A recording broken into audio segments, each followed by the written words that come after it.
Tonight I wish to speak to you, the proud people of Iran. The Islamic regime, which has oppressed you for nearly 50 years, threatens to destroy my country, the State of Israel.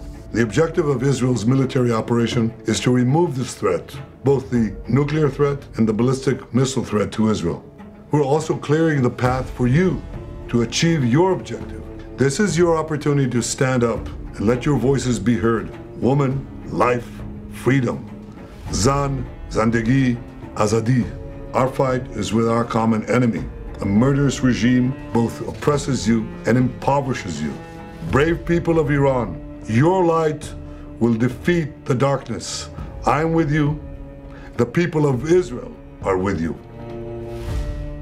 지난 주말 사이에 그 이란과 이스라엘 전쟁 때문에 좀 증시가 좀 약해지지 않겠나라는 생각이 좀 들었습니다. 그리고 최근에 주가가 워낙 많이 올라가지고 이제 뭔가 좀 핑곗거리를 찾지 않을까라는 생각을 했었는데 그럼에도 불구하고 코스피는 굉장히 강한 모습을 보이고 있습니다. 그리고 어쨌든 현재 나와 있는 악재 중에는 이스라엘과 이란의 전쟁이 가장 중요한 부분인 것 같아서 이주호 기자가 슈퍼맨 지구를 구하기 위해서 출동했습니다. 안녕하세요, 이주호 기자입니다. 오늘은 중동을 한번 구해보겠습니다. 구해보시죠. 근데 저는 제일 궁금했던 게 그거였었어요. 원래 그 15일, 그러니까 어제였죠. 일요일에 미국과 이란의 6차 핵협상 자리가 예정이 되어 있었는데 왜 하필 그것을 이틀 앞둔 13일에 이 이스라엘이 이란 공격을 시작했느냐, 딱 이 부분이었거든요. 13일. 네.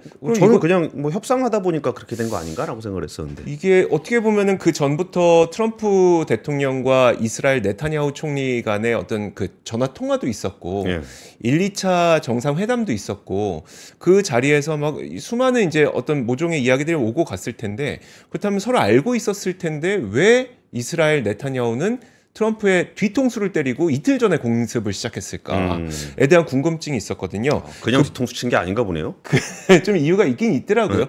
근데 제가 이걸 보다 보니까 좀 이게 너무나도 그 이스라엘 네타냐후 총리의 정치적 위치를 지키기 위한 너무나도 많은 이런 일을 행한 건 아닌가라는 생각이 좀 들었습니다. 한번 오늘 들어보시면서 여러분들께서도 직접 판단을 내려보시죠. 아무래도 전쟁이라고 하는 거는 너무나도 잔인한 일이죠. 그러다 보니까 저는 항상 전쟁 관련된 일이 나올 때마다 이 분의 이 멘트가 좀 인상 깊더라고요. 이거부터 한번 보고 가시죠. 그 미국의 31대 대통령 허버트 후보라고 있습니다. 지금 후보댐의 이름이 이 분의 이름을 기리면서 이제 이름이 붙여진 게 후보댐인데 이분이 이런 얘기를 했었어요. 올드맨, 그러니까 나이 든 사람이 전쟁을 선포하고 정작 전장에서 나가서 싸우고 죽는 것들은 젊은이들이다라는 이야기를 했었거든요. 그렇죠. 근데 지금 이걸 보더라도 어떻게 보면 사실 그 이스라엘에서 이란을 공습할 때 이란의 젊은이들이 이걸 찬성했겠습니까? 이스라엘의 젊은이들이 내가 나가서 싸우겠습니까? 이러고 있겠습니까? 물론 그런 젊은이도 있겠지만 결국 정말 싸우는 젊은이 그리고 목숨을 잃는 젊은이와 그리고 전쟁을 선포하는 사람들이 같은 뜻인지는 좀 한번 생각해 볼 필요가 있겠다는 생각이 듭니다. 어쨌든 그 이스라엘과 이란 간의 관계가 안 좋았던 거는 어제 오늘 일이 아니잖아요. 그리고 이란이 좋았던 때가 있습니까? 옛날엔 있긴 있었습니다. 터키에 이어서 이스라엘이 아마 이란을 처음으로 인정했던 국가인가 아마 두 번째로 인정했던 국가인가 아마 그럴 거예요.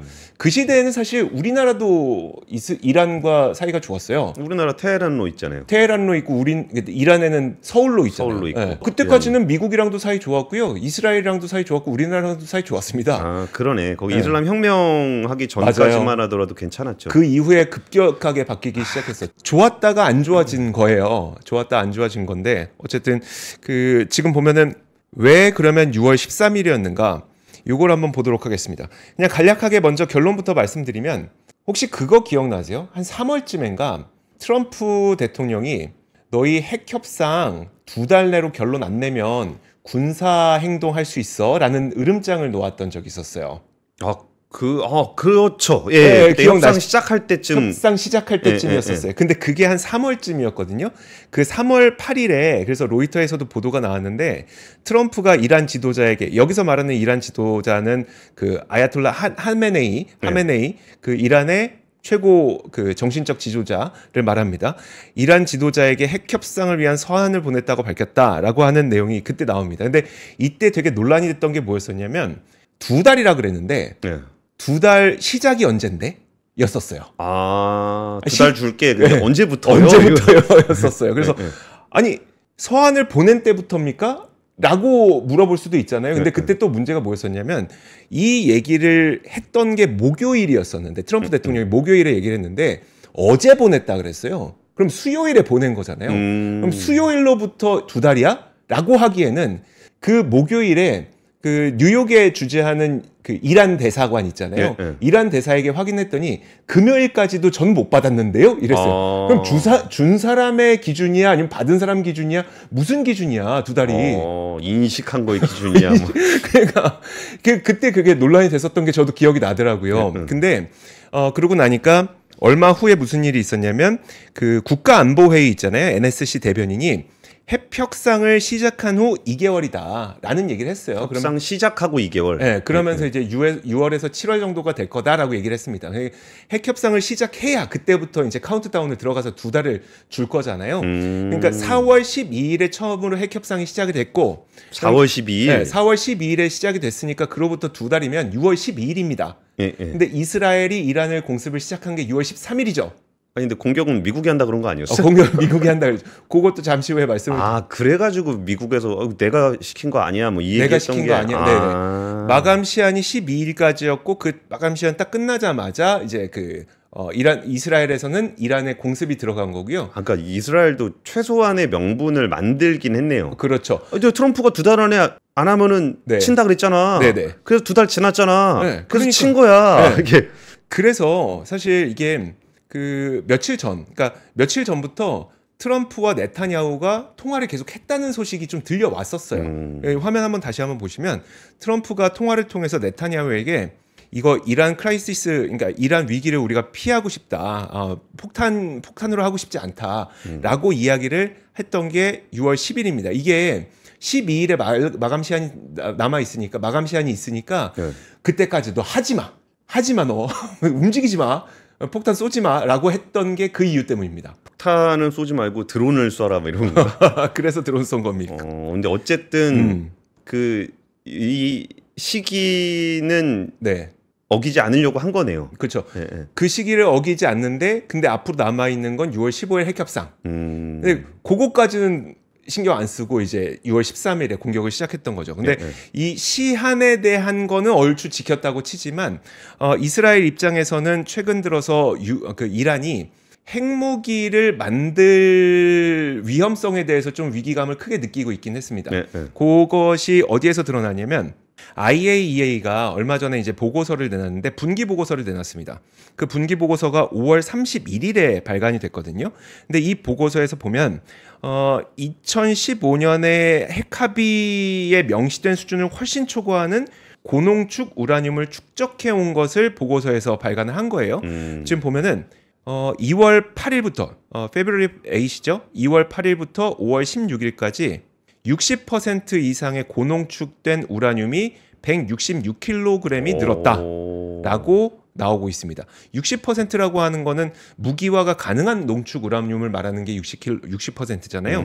근데 바로 그 직전에 2월 초의 보고서에서는 이란이 270kg 정도를 들고 있었대요. 근데 불과 3달 만에 166kg을 더 만든 거죠. 근데 IAEA의 보고서에 따르면 그 핵 무기 하나를 만드는데 농축 우라늄 60%의 농축 우라늄이 대략 42kg 정도가 든다고 합니다. 그럼 4개 정도를 만들 수 있는 거네요. 3달 만에 4개 정도 만들 수 있는 농축 우라늄을 더 확보를 한 거죠. 그러다 보니까 좀 그 전까지도 언제든 이란은 항상 핵무기를 만들 수 있는 국가로 여겨져 왔었는데 정작 3달 만에 거의 4개 정도를 더 만들 수 있을 만큼 농축 우라늄을 계속해서 만들어내니까 뭔가 위기감이 커졌다고 볼 수 있는 겁니다. 실제로 그 IAEA 사무총장이 지난 1월 다보스 포럼에서 무슨 얘기를 했었냐면 이란이 우라늄 농축에 가속 페달을 밟고 있다라고 얘기를 했습니다.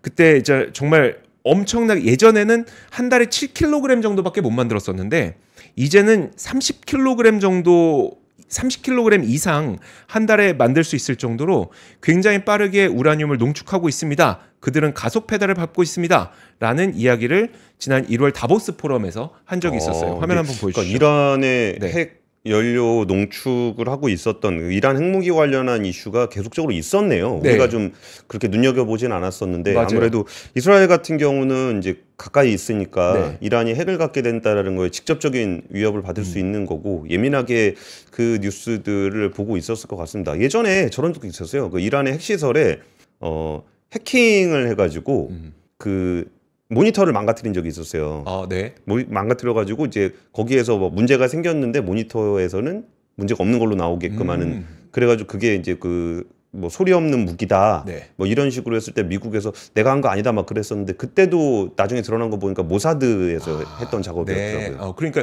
이게 불과 1월까지만 하더라도 어떤 식으로 얘기를 했었냐면 지금 200kg 정도 들고 있지만 그래도 그 우라늄을 농축하는 장치가 원심 분리기잖아요. 네. 원심 분리기 뭐 추가로 설치하고 가동하려면 시간이 걸릴 테니까 아주 지금 당장 만들 수 있는 수준은 아니지만 요즘에 굉장히 빠르게 이란이 농축을 하고 있더라고요 정도까지 얘기를 했는데 딱 3달이 지나고 5월 31일에 이제 그 어느 정도 농축했는지 보니까 166kg 4개를 만들 수 있는 만큼을 농축했단 말이야. 너무 빠른데? 라고 하면서 좀 위기감이 커지고 있었던 사실이었습니다. 그래서 지난 4월에 그 IAEA 그로시 사무총장이 또 이런 얘기를 했었는데 그러면 이런 질문을 받았어요.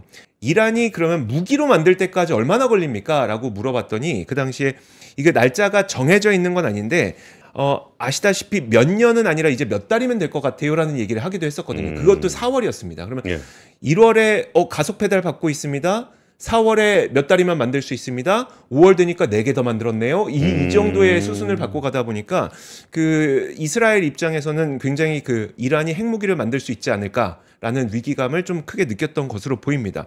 이런 가운데서 또 5월 31일에 발표됐던 이 IAEA 보고서를 보면은 검증 불가능한 모니터 불가능한 시설들이 너무 많다라고 하는 겁니다. 사실 2015년 핵 합의 이후에 IAEA는 이란의 핵 시설을 계속 모니터링을 하고 있잖아요. 근데 지금 화면에 제가 빨간색 테두리로 표시한 게 2021년 이후로부터 검증이 안 되고 있는 그런 시설들입니다. 여러 개의 항목 가운데 거의 태반이죠. 태반이 지금 검증 불가능합니다. 그리고 그 가운데 센트리피케이션이라고 해서 이게 원심 분리기 같은 건데 농축을 할 수 있는 이 장비죠. 이 장비도 2021년부터는 검증 자체가 불가능하고 모니터링이 불가능합니다. 그러다 보니까 지금 얘네가 지금 얼마나 많이 농축을 하고 있는 거야라고 하는 것도 의문이고 그리고 이 엔리치먼트 농축에 대한 투명성 이거 왜 농축하고 있는 거야? 이것도 검증이 불가능하고 그러다 보니까 저희 사실은 원자력 발전을 하고 싶어요. 뭐 이런 건지 아닌지 뭐 알 수 없다는 거죠. 알 수 없다는 거죠. 이런 식으로 아예 검증 안 되고 모니터 안 되고 원심 분리기 제조 시설 이것도 왜 만드는지 모르겠고 이러다 보니까 사실 IAEA에서도 어떤 식으로 결론을 내렸냐면 당시 보고서에서 이렇게 결론을 내렸습니다. 영어로 된 거 제가 그냥 한글로 그냥 요약을 해드릴게요. 4년 넘게 핵 합의에 따른 검증과 모니터링 활동을 못했다. 그리고 이란이 이 핵 합의에 따른 감시 및 모니터링을 위해서 이란 내에 설치했던 장비를 제거했다. 그러면 더 이상 우리는 감시를 할 수도 없다. 이란의 핵 프로그램이 평화적인 성격인지 우리가 보장하기 어려워졌다. 그리고 이란이 비핵무기국 중 유일하게 고농축 우라늄을 대량 생산 그리고 축적 매우 심각한 우려 상황으로 우려 상황으로 보인다라고 이렇게 결론을 내렸습니다. 그러다 보니까 이에 대해서 트럼프 대통령은 핵 협상을 통해서 이란 내 우라늄 농축을 원천적으로 없애려고 했던 거고 이스라엘은 군사적 압력을 통해서 이란의 핵 무기화 능력을 제어해야 한다라고 주장을 해왔던 겁니다. 이런 식으로 위험이 증가했던 건 사실인데 사실 이렇게 보더라도 감시랑 모니터링이 불가능했던 거는 거의 4년이 넘었잖아요. 그럼 왜 하필 지금이냐라고 하는 궁금증이 남지 않습니까? 근데 이 부분에 대해서는 사실 제가 전문가가 아니기 때문에 전문가분들의 보고서 의견을 좀 제가 차용을 하도록 하겠습니다. 대표적으로 이제 인남식 교수님이 6월 13일에 바로 이스라엘 이란의 공습 배경과 전망이라는 긴급 보고서를 좀 국립외교원에다가 발간을 하셨어요.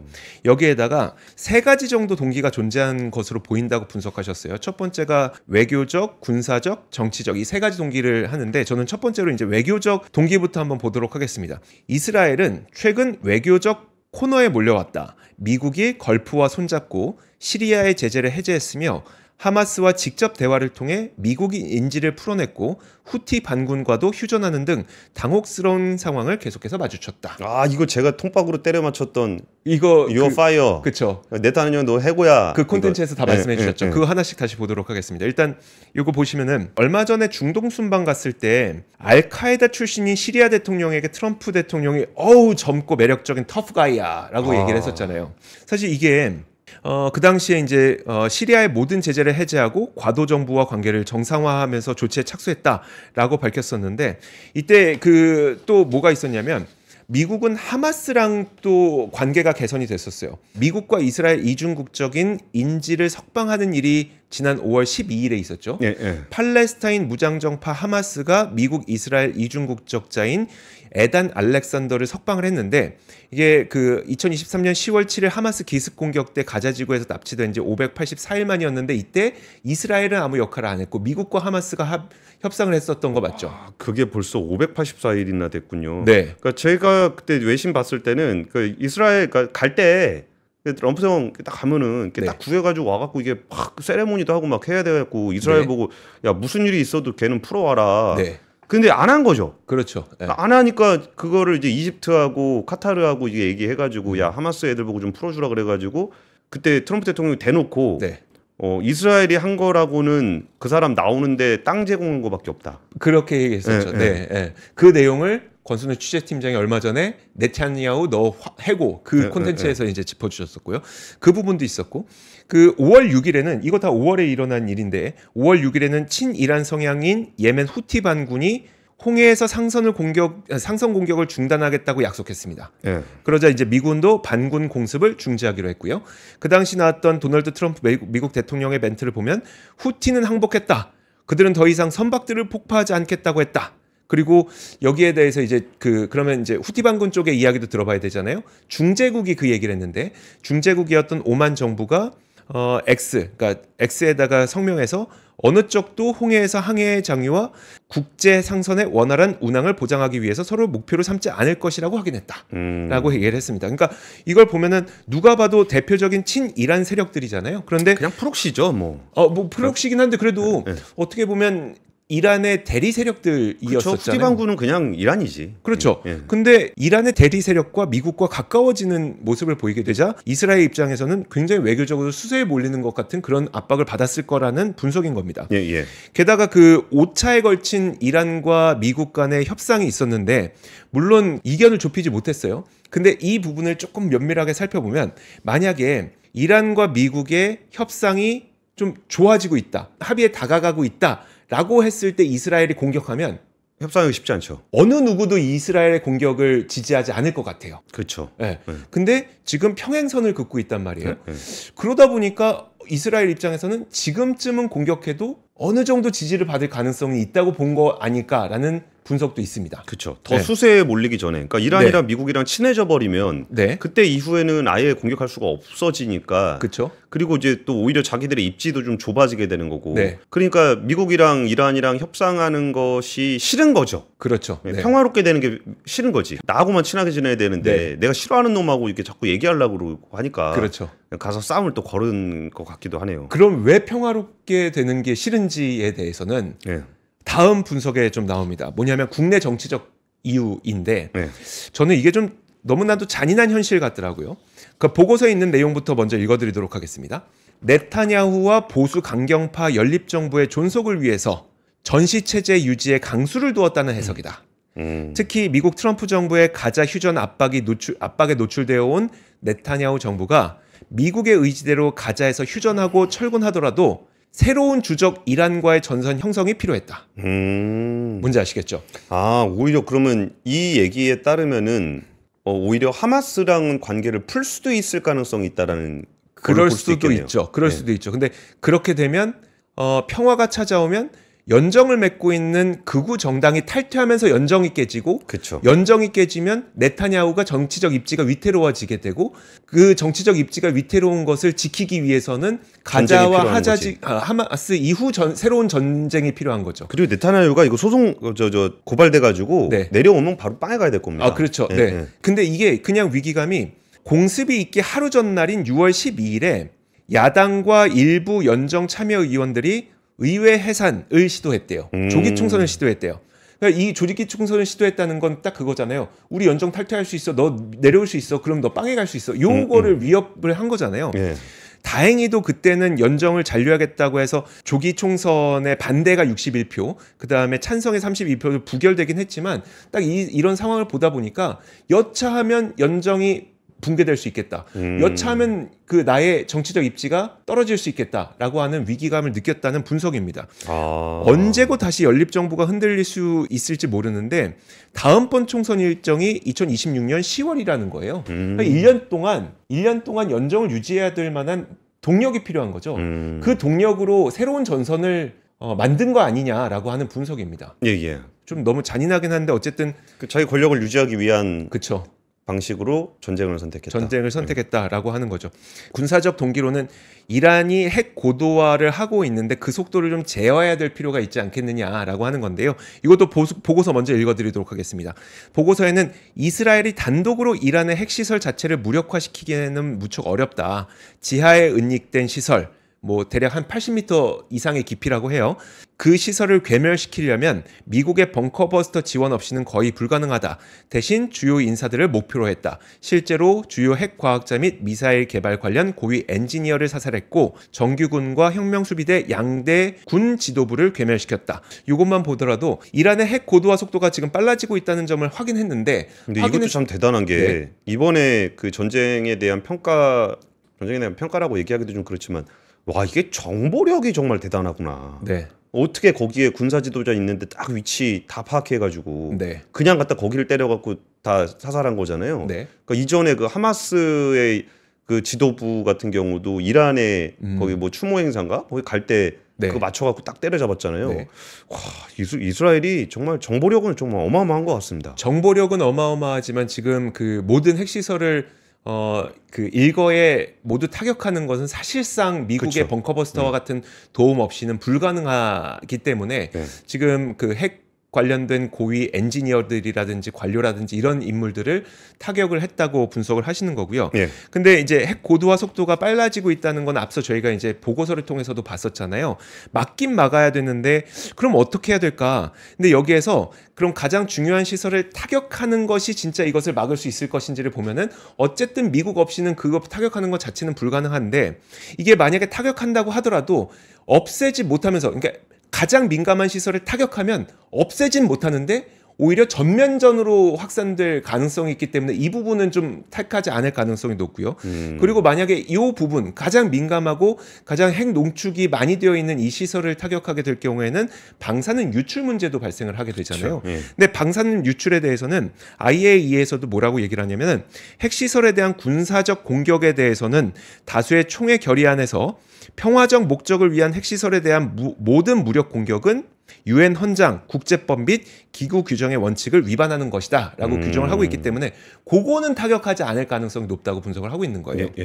따라서 핵심 시설은 피하면서 다른 시설을 파괴해서 재건하는 데 시간과 돈이 들도록 해서 속도를 늦추는 방식이다라고 분석을 하고 계십니다. 근데 이런 부분들이 이제 왜 그랬는지에 대해서는 대략 이해가 가는데 그 미국은 이제 협상을 하고서 트럼프 대통령은 그 이란 핵 협상도 자기의 공으로 좀 세우고 싶었을 것 같은데 미국은 안 막았냐 못 막았냐 이스라엘이 뒤통수를 친 거냐 이런 부분들은 좀 어떻게 보세요? 일단 알면서 안 막았을 가능성을 가장 높게 보고 있는 것 같습니다. 일단 그 주말에 14일에 트럼프도 직접 본인의 입으로 이런 얘기를 했어요.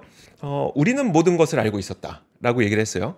트럼프 대통령이 모른다 그러는 경우는 없죠. 그렇긴 하죠. 앱스타인을 알고 있냐? 그건 모른다. 그렇긴 이런 하죠. 정도. 근데 사실 이스라엘 공습이 바로 있기 전에 이라크나 쿠웨이트, 바레인과 같은 이란 외에 있는 중동 지역들의 파견 인력 가운데 비필수 인원들을 모두 대피하라 그랬잖아요. 네, 네. 그 말은 결국 알고 있었다라는 것으로 볼 수 있을 것 같습니다. 알고 있었다는 거죠. 그리고 마르코 루비오 국무장관도 미국의 조언이 있었다고 얘기하면서도 이스라엘의 일방적인 공습이지 우리가 승인해 준 건 아니다라고 얘기를 하고 있습니다. 근데 그러면 트럼프는 알고는 있었는데 왜 안 막았냐? 라는 궁금증이 남잖아요. 예. 그 부분에 대해서 보고서에서는 이렇게 평가를 하고 있습니다. 트럼프는 이란과의 핵 협상이 교착 상태에 빠진 상황에서 워싱턴 내 반이란 정서 그리고 협상에 대한 회의론이 높아지는 것을 보고 있었다. 그러면 이스라엘의 공습을 막는 게 국내 정치 역학상 쉽지 않았다면 차라리 공습을 간과해서 어쩌면 판을 흔드는 효과를 기대했을 수 있지 않을까라고 인남식 교수님은 얘기를 하고 있는데 이게 뭐냐면 판을 흔드는 효과라는 게 뭔지가 좀 애매하잖아요. 예컨대 이런 발상의 전환이 있을 수 있다고 뒷부분에 나옵니다. 뭐냐면 이란이 지금 이스라엘에게 할 수 있는 가장 큰 복수가 무엇일까요? 일단 이란이 지금 처한 상황을 보면 예전에는 그나마 대리 세력이라도 있었어요. 예, 예. 그럼 대리 세력이 이런 문제가 발생했을 때 뭐 후티 반군이 막 어디에 홍해에서 뭐 공격을 한다든지 하마스가 뭐 침투한다든지 헤즈볼라가 막 갑자기 테러한다든지 이런 일들이 있을 수 있었는데 지금은 심지어 대리 세력들도 굉장히 약화되어 있습니다. 예, 예. 이런 상황에서 이란이 할 수 있는 게 뭐가 있을까요? 이란이 이스라엘에게 큰 복수를 할 수 있는 거. 미국이랑 손잡는 거? 그거죠.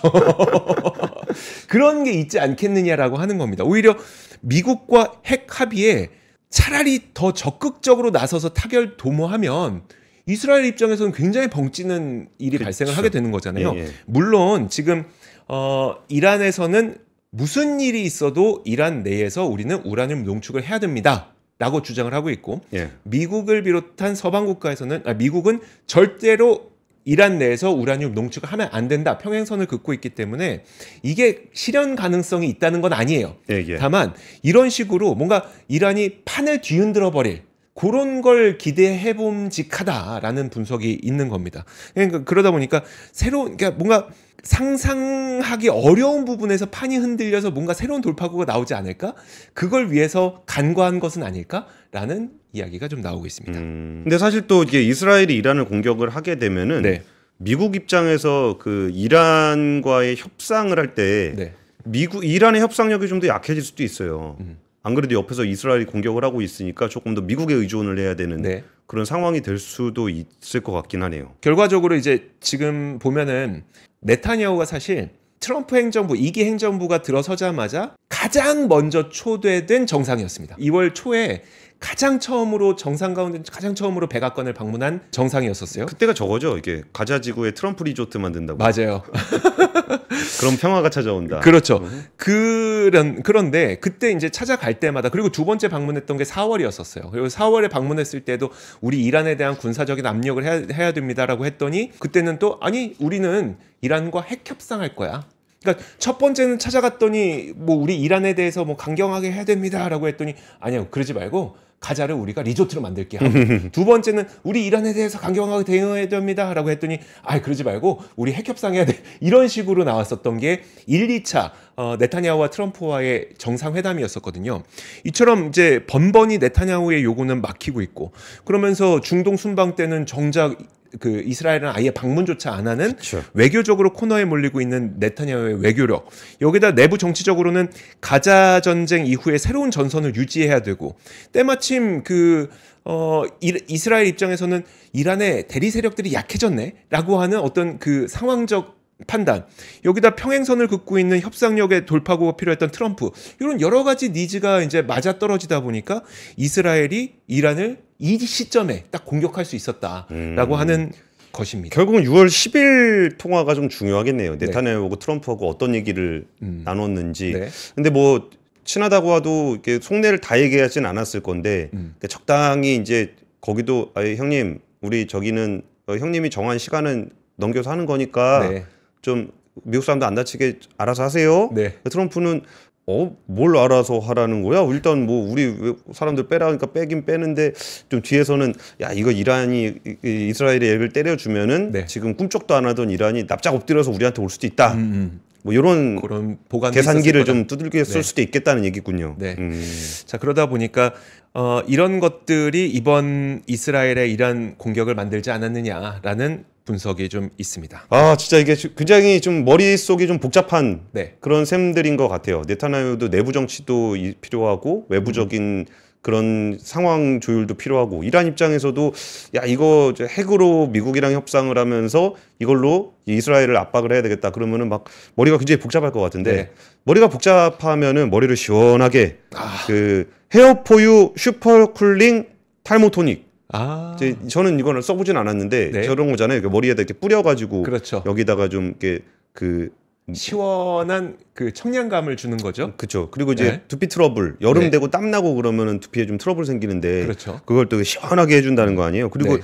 이게 두피 트러블이 결국은 또 탈모로 연결이 많이 되잖아요. 모공이 막히고 뭐 그렇죠. 그래가지고 네. 근데 그런 부분들을 이제 굉장히 풀어주는 그런 제품입니다. 우리 박하윤 씨가 그 머릿결이 굉장히 좋잖아요. 네. 다, 부러워요. 예, 다 이게 비결이 있었던 것 같습니다. 그 머리가 빠지는 저도 이제 머리 빠지는 것 때문에 고민 되게 많이 했잖아요. 요즘에는 네. 좀 많이 좋아졌어요. 우리 권 팀장님이 참 우리 잘 대해줘 갖고 좋아진 거.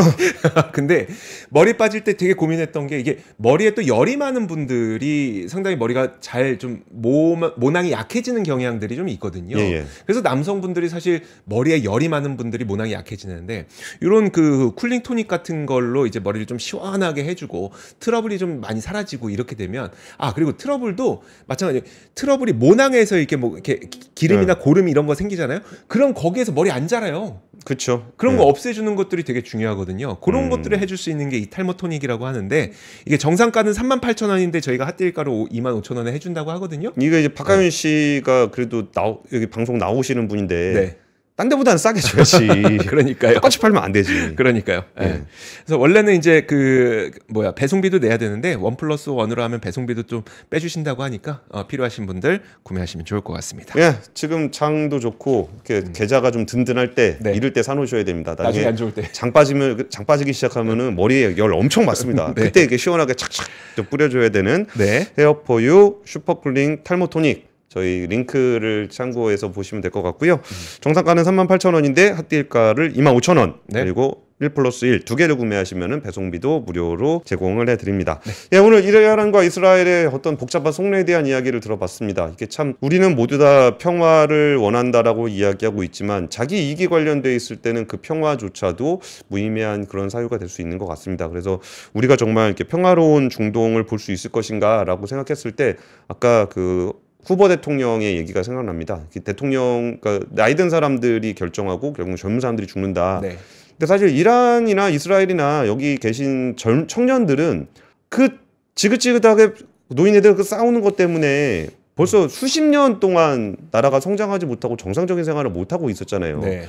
그래서 결국은 이런 전쟁들이 그 어떤 그 연배 있으신 분들의 그 은원 네. 그리고 이해관계 여기에 얽혀 있었다 그러면은 정말 청년 세대들을 위해서라도 그 미래를 위해서라도 그런 그 전쟁을 좀 마무리하고 성장으로 이어갈 수 있는 네. 그런 리더십이 좀 필요하지 않을까 싶습니다. 지금까지 악권이었습니다.